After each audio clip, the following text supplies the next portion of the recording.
এক মহান ধর্মমূলক পৌরাণিক পালা। পালাটির নাম রাখা হয়েছে মা সীতার বালির পিণ্ডদান, দশরথ রাজার স্বর্গে গমন। পালার নাম মা সীতার বালির পিণ্ডদান, দশরথ রাজার স্বর্গে গমন।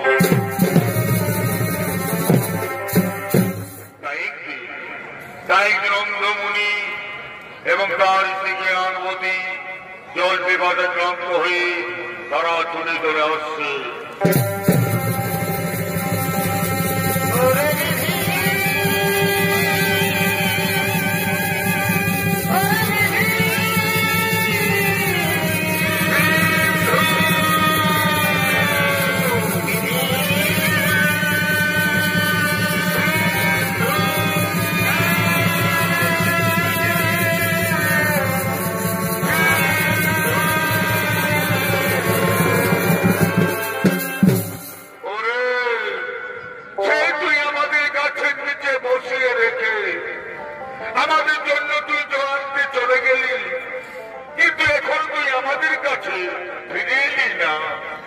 আমরা তো সহ্য করতে পারি না রে, আমাদের জল পিপাসায় বুক ফেটে যায়। ওরে সিন্ধু, কেন তুই এখনো আমাদের কাছে ফিরে আসছিস না? সিন্ধু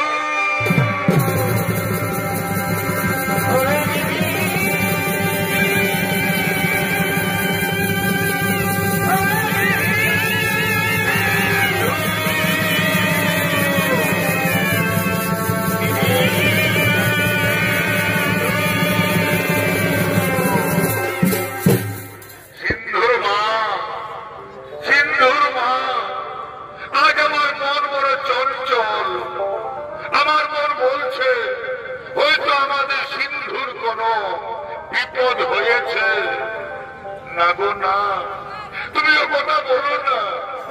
আমাদের সিন্ধুর কোনো বিপদ হতে পারেনি, সে আসবে, সে আমাদের কাছে জল নিয়ে আসবে, আমাদের জল খাওয়াবে, আমরা প্রাণ ফিরে পাবো।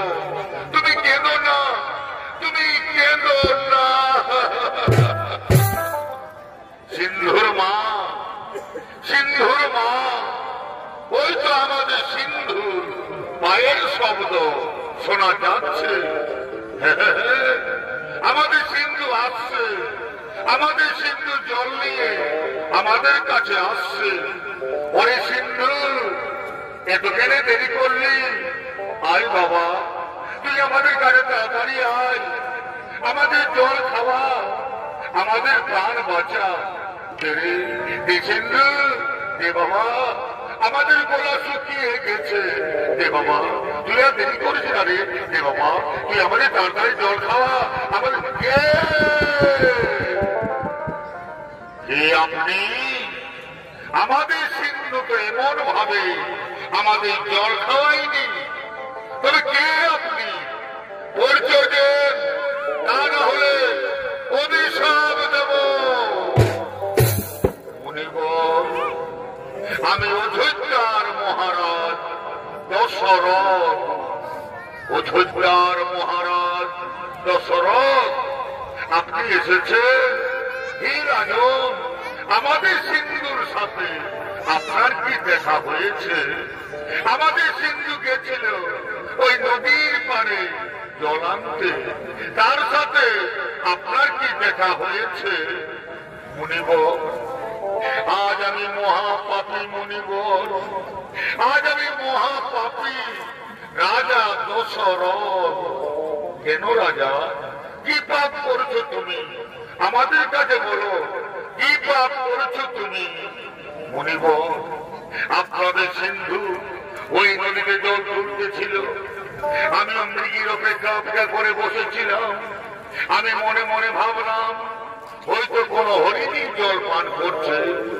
আমি আর কাল বিলম্ব না করে আমি আমার শব্দবেদী বাণ নিক্ষেপ করি, আর সেই মানে আপনাদের সিন্ধুকে আমি হত্যা করেছি। মুনিবর, আমি হত্যা করেছি।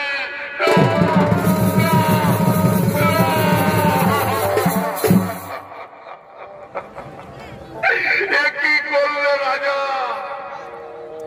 তুমি কি করলে? তুমি আজ অন্ধ পিতা মাতার একমাত্র সন্তানকে এই পৃথিবী থেকে কেড়ে নিলে। কে আমাদের জল খাওয়াবে? কে আমাদের পথে পথে নিয়ে ঘুরবে? কে আমাদের মুখে অন্ন তুলে দেবে? তুমি আজ একটি প্রাণ কেড়ে নাওনি রাজা, তুমি আজ তিনটা প্রাণ এই পৃথিবী থেকে কেড়ে নিলে। তুমি মহাপাপী রাজা, তুমি মহাপাপী, তুমি মহাপাপী। হে রাজন, আজ আমরা যেমন আমাদের পুত্র শোকে হাহাকার করতে করতে আমরা প্রাণ ত্যাগ করব, ঠিক একদিন তুমিও তোমার পুত্র শোকে হাহাকার করতে করতে প্রাণ হারাবে রাজা। এই হলো অন্ধমুনির অভিশাপ। হে মুনিবর, আপনার অভিশাপকে আশীর্বাদ মনে করে আমি মাথা পেতে নিলাম। কিন্তু হে মুনিবর, আমার যে কোনো পুত্র সন্তান নেই, আমি যে পুত্র, আমি যে আটপুরা রাজা মুনিবর, আমি যে আটপুরা রাজা দশরথ। কি বলবে, কি বলবে রাজা? তোমার পুত্র সন্তান নেই? না, তা হতে পারে না। অন্ধমুনির অভিশাপ কোনদিন মিঠা যাবে না। অচিরে তোমার গৃহে 4টি সন্তান হবে, আর সেই সন্তানের শোকে তুমি একদিন প্রাণ হারাবে রাজা। এই হলো অন্ধমুনির অভিশাপ। হে রাজন, কোথায় তুমি আমাদের সিন্ধুকে তীরে বিদ্ধ করেছ? আমাদের সিন্ধুর কাছে একবার নিয়ে চলো।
দশরথ রাজার গৃহে 4টি সন্তান হল, যাদের নাম রাম, লক্ষ্মণ, ভরত, শত্রুঘ্ন।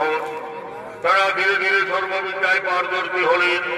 রামচন্দ্র তারকা রাক্ষসকে বধ করলেন, অহিল্যা উদ্ধার করলেন, বর্ধন ভঙ্গ করে মা সীতাকে বিবাহ করে রামচন্দ্র অযোধ্যা রাজ দরবারে ফিরে এলেন। এদিকে অযোধ্যা রাজ দরবারে মহারাজ দশরথ এবং তার মন্ত্রী সেনাপতিগণ আগমন করছে।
তোমরা প্রকাশ করো ভাই। মহারাজ, এ তো অত্যুত্তম প্রস্তাব মহারাজ। আমরাও সকলে চাই, অযোধ্যাবাসী সকলে চান, এরপর আপনি অযোধ্যায় রাজা করো রামচন্দ্রকে। তাতে আমরা সকলে আনন্দিত আছি মহারাজ।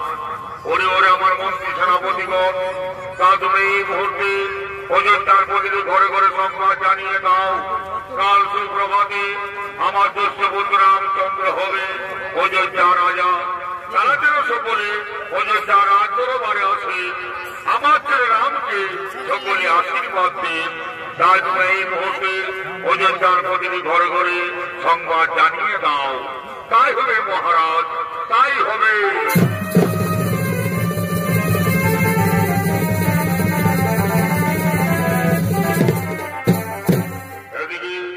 অযোধ্যার প্রতিটি ঘরে ঘরে সংবাদ জানাতে নাট্যকার আগমন করছে।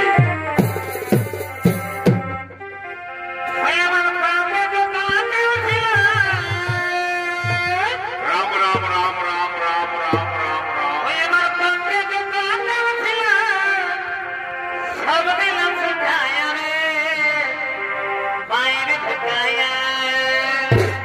বাবলু,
তোমরা দেখছো মারধর গুজুর গুজুর গুজুর গুজুর আর ফুজুর ফুজুর করছি, আর কেউ কেউ মনে মনে ভাবছি হয়তো ঘর থেকে যাবো নাকি। এই জন্য আমাদের পুরুলিয়ার কবিয়ে গান লিখেছে গো, যে বিড়িছেন মন বুঝা বড় দান। এই দাদারা, তোমরা জানো তোমাদের কাছে আমি কেন এসেছি? তোমরা কচু জানো। তোমরা হয়তো মনে মনে ভাবছো যে তোমাদের গ্রামে কাজ ফুটবল খেলা হবে, তো কোনটা বর্ষটা বলবে, কোনটা বর্ষটা বলবে?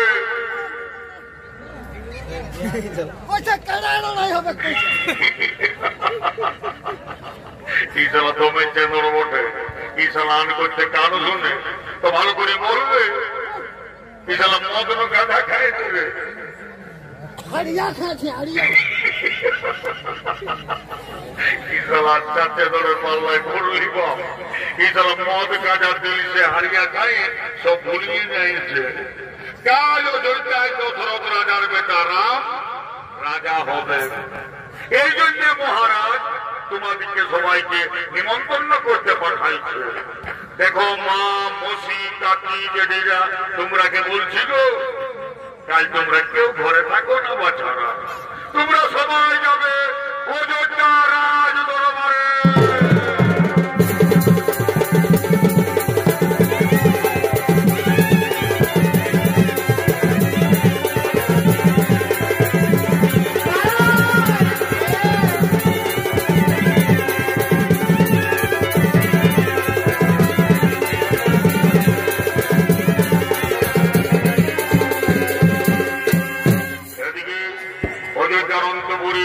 মহারানী কৈকেয়ী এবং তার দাসীগণ আগমন করছে।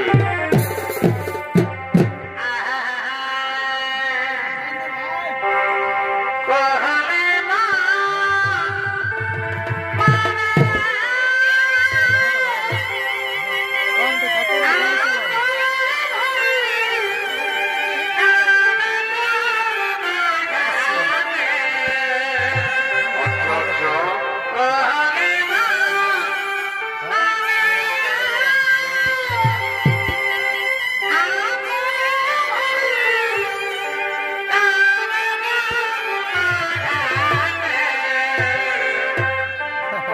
ये बरसा खातिर है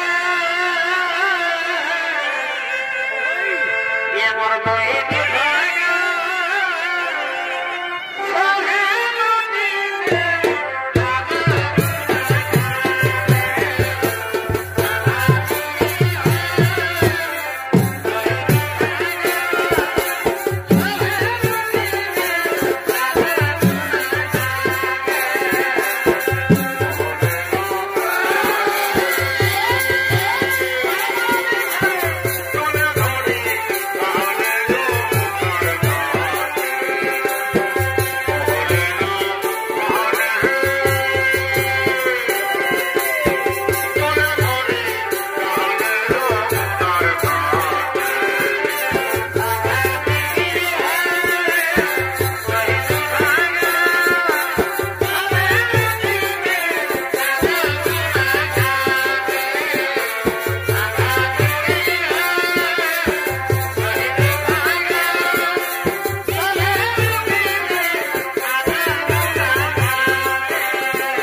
মন্থরা, ওরে আমার দাসী, কল্পি সংবাদ তুই আজ আমার কাছে এনেছি।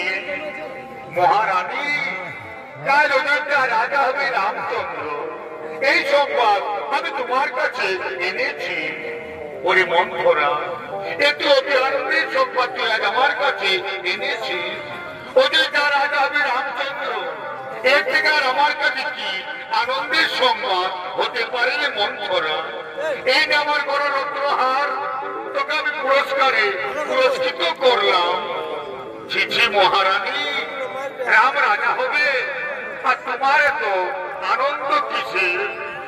না রে মন্থরা, তুই ও কথা আমার বলিস না। রাম আমার জ্যেষ্ঠ পুত্র, সে আমাকে সর্বক্ষণ মামা বলে ডাকে, তাই রাম রাজা হলে আমার কোনো দুঃখ নেই রে মন্থরা। মহারানী, তুমি ভেবে দেখো, রাম রাজা হলে ভরত হবে রামের দাস, আর তুমি হবে কৌশল্যার দাসী। তার থেকে তোমার মৃত্যু অনেক ভালো রানী। তুমি মরে যাও, তুমি মরে যাও। নারী মন্থরা, তুই কথা আমার বলিস না। রামকে আমি ভরতের থেকে অনেক ভালোবাসি, সে আমাকে সর্বক্ষণ মামা বলে ডাকে, তাই রাম রাজা হলে আমার কোনো দুঃখ নেই রে মন্থরা। মহারানী, তুমি ভেবে দেখো, আর তুমি যদি আমার কোথায় চলো, তবে আমি তোমার ছেলে ভরতকে অযোধ্যার রাজা করে দেব। কেমন করে কেমন করে হবে রে দাসী আমার ছেলে ভরত অযোধ্যার রাজা? বল তুই, কেমন করে হবে আমার ছেলে ভরত অযোধ্যার রাজা? মহারানী, পূর্বে দেবতা দানবদের যুদ্ধে মহারাজ কত বিক্ষত এসেছিলেন, তখন মহারাজকে তুমি সেবা যত্ন করে ভালো করেছিলে। তখন মহারাজ তোমাকে দুটি বর দিতে চেয়েছিল। আজ তুমি মহারাজের কাছে সেই দুটি বর চেয়ে নাও। এক বরে করো তোমার ছেলে ভরতকে অযোধ্যার রাজা, আর এক বরে করো রামকে 14 বছর বনবাসী। হেরে মন্থরা, আজ আমি তাই করব। আজ আমি মহারাজের কাছে দুটি বর চাইব। এক বরে করব আমার ছেলে ভরতকে অযোধ্যা রাজা, আর এক বরে করব রামকে 14 বছর বনবাসী।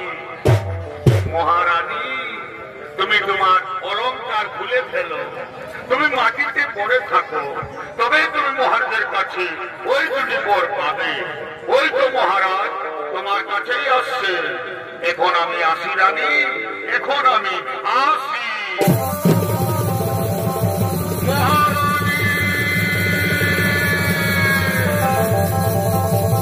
মহারানী, মহারানী। এটি রানী, কেন আনন্দের দিনে মাটিতে পড়ে আছো? কেন তোমার সর্বাঙ্গ অলঙ্কার নেই? কেন তোমার চোখে শ্রাবণের ধারা বইছে? তোমার কি কোনো অসুখ করেছে, নাকি তোমাকে কেউ কোনো করেছ অপমান? না রাজা, না, আমার করেনি কোনো অসুখ, আমাকে কেউ কোনো করেনি অপমান। আজ আমি নিজের জ্বালায় মরতে চাই রাজা। এই কইকেই আর অযোধ্যায় বেঁচে থাকবে না রাজা। তুমি কইকেইকে মরতে দাও, তুমি কইকেইকে মরতে দাও। না রানী, না, আমি তোমাকে মরতে দেব না। তুমি আমার মনের মনি, তুমি আমার অন্তরের আলো, তুমি আমার সর্বশ্রেষ্ঠ রানী। আমি তোমাকে সমস্ত রানীর থেকে ভালোবাসি রানী। তাই বলো, আজ আনন্দের দিনে তুমি আমার কাছে কি চাও? তুমি আমার কাছে যা চাইবে আমি তোমাকে তাই দেব হাসি মুখে। রাজা, তোমার মনে আছে পূর্বে দেবতা দানবদের যুদ্ধে তুমি কত বিক্ষত এসেছিলে? তখন আমি তোমাকে সেবা যত্ন করে ভালো করেছিলাম। তখন তুমি আমাকে দুটি বর দিতে চেয়েছিলে। আজ আমি তোমার কাছে সেই দুটি বর চাই রাজা। বলো, তুমি আমাকে সেই দুটি বর দেবে? রানী, আমি আমার রামের নামে শপথ নিয়ে বলছি, তুমি আমার কাছে যা চাইবে আমি তোমাকে তাই দেব। বলো রানী, বলো, তুমি আমার কাছে কি পেলে আজ আনন্দিত হবে? রাজা আমি চাই একবারে করুন আমার ছেলে ভরত অযোধ্যা রাজা, আরেকবারে করুন রামকে 14 বছর বনবাসী।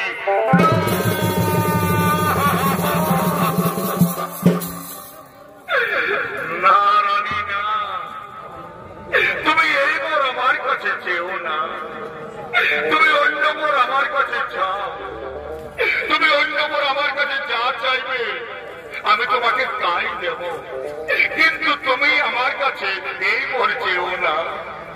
না রাজা না, অন্য বরে আমার প্রয়োজন নেই রাজা, যদি আপনি আমাকে দেবেন 2টি বর, এক বরে করুন আমার ছেলে ভরত অযোধ্যা রাজা, আরেক বরে করুন রামকে 14 বছর বনবাসী।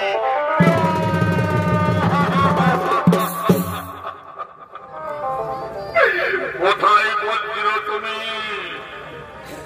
মস্তকে এসে পড়ো আমার, চূর্ণ বিচূর্ণ করে দাও দেহ আমার। এই কথা শোনার পূর্বে আমার মৃত্যু হলো না কেন, আমার মৃত্যু হলো না কেন? রানী আমি তোমার কথায় হয়তো ভরতকে অযোধ্যা রাজা করে দেব, কিন্তু তুমি আমার রামকে বনে দিও না রানী, তুমি আমার রামকে বনে দিও না। রাম বিনা দশরথ রাজা বাঁচবে না রানী, তাই তুমি আমার রামকে বনে দিও না, তুমি আমার রামকে বনে দিও না। পিতা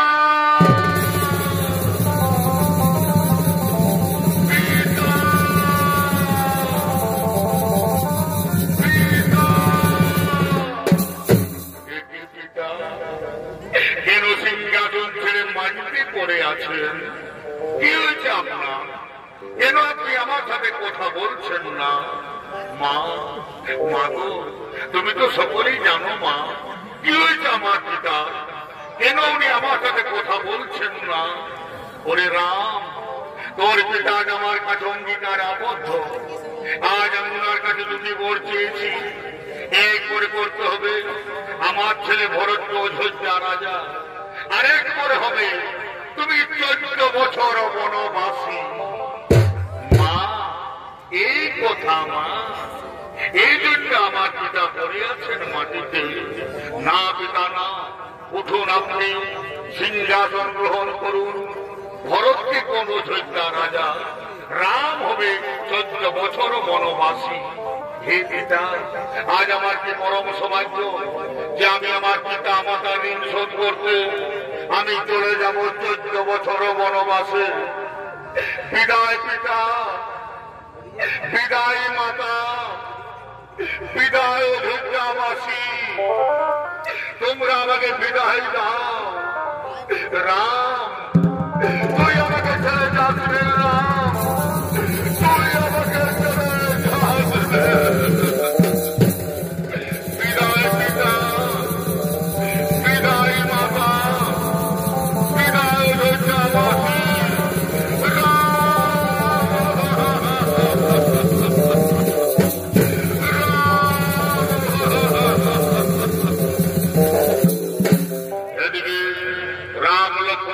চলে গেলেন বনবাসী। সেই সংবাদ পেয়ে অযোধ্যায় মহারাজ দশরথের মৃত্যু হল। এদিকে রাম লক্ষ্মণ সীতা চিত্রকূট পর্বতে আগমন করছে।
অভিমান করেছে।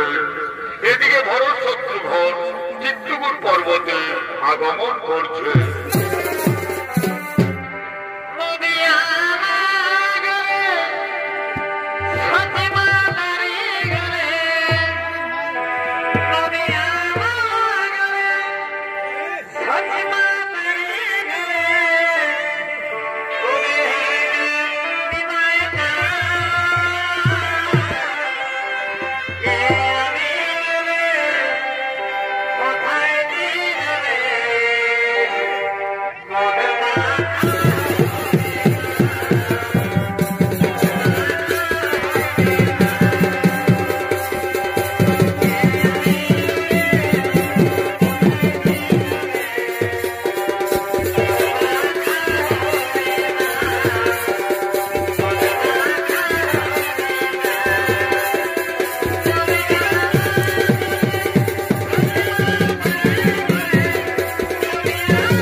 সেই দিন যদি আপনাকে আমি না দেখি অযোধ্যায়, সেই দিন ওই ভরতকে পৃথিবীর কেউ দেখা পাবে না দাদা।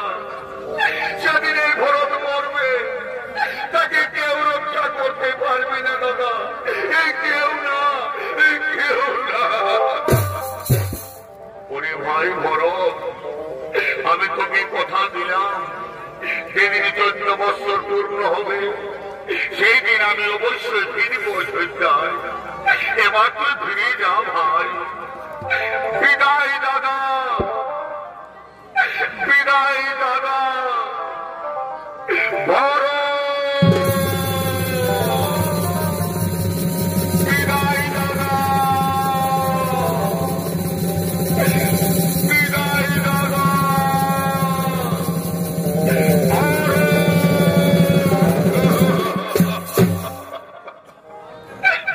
ওরে ভাই লক্ষণ, ভরত চলে গেল রে ভাই। তার কাছে আমরা জানতে পারলাম আমাদের পিতা চলে গেছেন স্বর্গবাসে। তাই তো পুত্রের কর্তব্য হল পিতাকে পিণ্ড দান করা। ওরে ভাই, আজ আমরা ভিখারি, আজ আমরা অরণ্যের মাঝারে মুনিপতির কাছে ভিক্ষে করব, তারপর আমরা আমাদের পিতাকে পিণ্ড দান করব। সেটা তুমি এই ফাল্গুন তীরে বসে অপেক্ষা করো, আমরা এখন ভিক্ষে করে তোমার কাছে ফিরে আসবো। হে প্রভু, আপনি চলে যান ভিক্ষার্থে, আমি আপনার অপেক্ষায় বসে থাকবো প্রভু। আমি ও ভাগিনে আজ ভগবান দাঁড়িয়ে দাঁড়িয়ে ভিক্ষে করছে, পিতাকে পিণ্ড দান করবে ভগবান।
দেখে নিয়ে মহারাজ মা সীতাকে বলছেন, মা সীতা, মা গো, আমি তোমার কাছে এসেছি মা।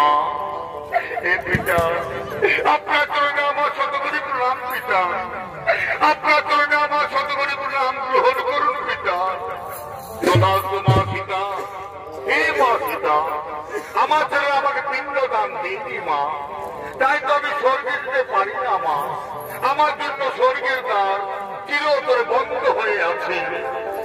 হে পিতা, আপনার ছেলে যেতে ভিক্ষে করতে, ওনারা ফিরে এলে আপনাকে পিণ্ড দান করবেন পিতা। ততক্ষণ আপনি আমার কাছে বসে অপেক্ষা করুন পিতা। না মা সীতা, না, আমার কাছে বসে থাকার অপেক্ষার সময় নেই মা। আমার যদি তাড়াতাড়ি পিণ্ড দান করা না হয়, তবে আমি কোনোদিন স্বর্গে দিতে পারবো না মা। তাই হে মা সীতা, তুমি আমাকে পিণ্ড দান করো মা। হে পিতা, আজ আমার কাছে কিচ্ছু নেই পিতা, আজ আপনার পুত্র বধূ বিকারিনী পিতা, আজ আমি আপনাকে কিসের পিণ্ড দান করবো পিতা? হে মা সীতা, তুমি আমাকে ফাল্গুন নদীতে বালির পিণ্ড দান করো মা। আমি সেই বালির পিণ্ড খেয়ে এক্ষুনি চলে যাবো স্বর্গবাসে। হে পিতা, আজ আমি তাই করবো পিতা, আজ আমি আপনাকে বালির পিণ্ড দান করবো পিতা, আজ আমি আপনাকে বালির পিণ্ড দান করবো পিতা। সাক্ষী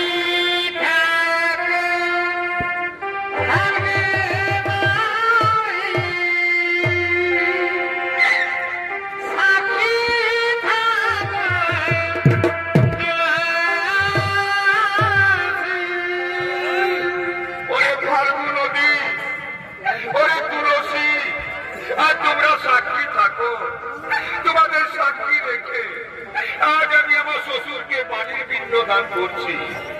আমার প্রভু এলে তোমরা তাকে বলে দিও যে আমি আমার শ্বশুরকে বাড়ির পিণ্ড দান করেছি। সাক্ষী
ছেড়ে চলে যেও না, তুমি আমাকে ছেড়ে গেলে আমি আর বাঁচবো না পিতা, আমি উপায় নেই মা, উপায় নেই মা পিতা, আজ আমি তোমার কাছে থাকতে পারবো না মা, আজ আমি তোমার কাছে থাকতে পারবো না, এবার আমি চলে যাবো আমার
এইবার আমরা আমাদের পিতাকে পিণ্ডদান করবো সেটা। হে প্রভু, আপনি চলে গেলেন ভিক্ষা করতে, তখনই আমাদের পিতা আমার কাছে এসেছিলেন এই ফাল্গু নদীর তীরে, এসে উনি আমাকে বালির পিণ্ড চাইলেন, আমি ওনাকে বালির পিণ্ড দান করলাম, আর উনি চলে গেলেন স্বর্গবাসে। সীতা, কেন তুমি আমার কাছে মিথ্যা কথা বলছো? আমার পিতা তো এইখানে আসতে পারেননি সীতা। না না প্রভু, না, আমি মিথ্যে কথা বলিনি প্রভু, আমি আপনার শপথ নিয়ে বলছি, আমাদের পিতা আমার কাছে এসেছিলেন, আমি উনাকে বাড়ির পিণ্ড দান করলাম, আর উনি চলে গেলেন স্বর্গবাসে। সীতা, তুমি যে আমার পিতাকে বাড়ির পিণ্ড দান করেছ, তোমার কাছে কেউ কি সাক্ষী আছে? আছে প্রভু, আমার কাছে ফাল্গু নদীর সাক্ষী আছে। ওরে ফাল্গু নদী, তুই তো দেখেছি তোর সামনে তোকে সাক্ষী রেখে আমি আমার শ্বশুরকে বাড়ির পিণ্ড দান করেছি। তুমি এই কথা আমার প্রভুকে বলে দাও, তুমি আমার মার রক্ষা করো, তুমি আমার মার রক্ষা করো। না সীতা, না, আমি মহারাজ দশরথকে এইখানে আসতে দেখিনি। কি বললে, কি বললে রে ফাল্গু নদী? তুমি দেখে নিও আমার প্রভুর কাছে মিথ্যা কথা বলে দিলে, তুমি দেখে নিও আমার প্রভুর কাছে আমাকে মিথ্যাবাদী সাজালে। ওরে ফাল্গু নদী, আজ আমি তোমাকে অভিশাপ দেব, তোর জোর কোনদিন উপরে বইবে না, তুই হবে অন্তঃশিলা, তোকে কুকুর শিকার পার হবে, এই আমার অভিশাপ তোমাকে। বলো সীতা, আর কে সাক্ষী আছে তোমার কাছে? আছে প্রভু, আমার কাছে শিমল বৃক্ষ সাক্ষী আছে। ওরে শিমল বৃক্ষ, তুই তো দেখেছি তোর সামনে তোকে সাক্ষী রেখে আমি আমার শ্বশুরকে বালির পিণ্ড দান করেছি। তুমি এই কথা আমার প্রভুকে বলে দাও, তুমি আমার মার রক্ষা করো, তুমি আমার মার রক্ষা করো।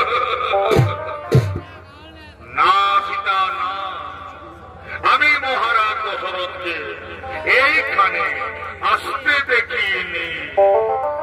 কি বললে শিমুল মিত্র? তুমি দেখে নিয়ে আমার প্রভুর কাছে মিথ্যা কথা বলে দিলে। তুমি দেখে নিয়ে আমার প্রভুর কাছে আমাকে মিথ্যাবাদী সাজালে। ওরে শিমুল মিত্র, আজ আমি তোমার অভিশাপ দেব। তোর ফুলে সুগন্ধ থাকবে না, তোর ফুলে দেবতাদের পূজায় কোনোদিন লাগবে না। এই আমার অভিশাপ তোমাকে। বলো সীতা, আর কে সাক্ষী আছে তোমার কাছে? আছে প্রভু, আমার কাছে মা তুলসী সাক্ষী আছে। মা গো, তুমি তো দেখেছো মা, তোমার সামনে তোমাকে সাক্ষী রেখে আমি আমার শ্বশুরকে বাড়ির পিণ্ড দান করেছি। তুমি এই কথা আমার প্রভুকে বলে দাও। তুমি আমার মা রক্ষা করো, তুমি আমার মা রক্ষা করো। না সীতা না, আমি মহারাজ দশরথকে এইখানে আসতে দেখিনি।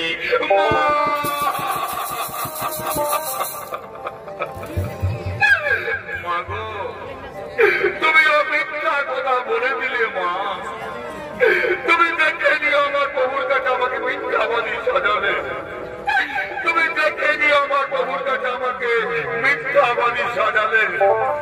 হে মা তুলসী, আজ আমি তোমার অভিশাপান্ত দেব।